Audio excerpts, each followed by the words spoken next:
ഒരിടത്ത് ഒരു കുറുക്കത്തിയുണ്ടായിരുന്നു. മഹാകള്ളത്തി. വായ തുറന്നാൽ നുണയെ പറയൂ. ഒരിക്കൽ അവളൊരു കോഴിക്കുഞ്ഞിനെ മോഷ്ടിച്ചു. അതിനെയും കൊണ്ട് കുറെ ദൂരം ഓടി. പുറകെ പിടിക്കാൻ ആരെങ്കിലും വരുമെന്ന ഭയം കൊണ്ടാണ് ഓടിയത്. ഓടിയോടി നേരം സന്ധ്യയാകാറായി. രാത്രി എവിടെ കഴിച്ചുകൂട്ടും? അപ്പോഴാണ് തൊട്ടുമുമ്പിൽ ഒരു കുടിൽ കണ്ടത്. കുടിലിന്റെ മുന്നിൽ കാലും നീട്ടിയിരുന്നു നാമം ചൊല്ലുന്ന ഒരമ്മൂമ്മ. തിണ്ണയിലിരുന്ന് ബീഡി വലിക്കുന്ന ഒരു പൂപ്പൻ. ഒരു വശത്ത് ഒരു കൂടുണ്ട്. കൂട്ടിൽ നിറയെ താറാവുകളും.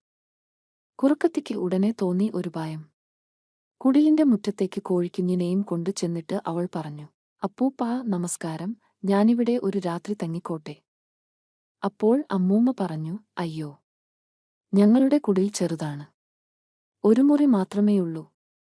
അപ്പോൾ കുറുക്കത്തി വിനയം നടിച്ചു പറഞ്ഞു,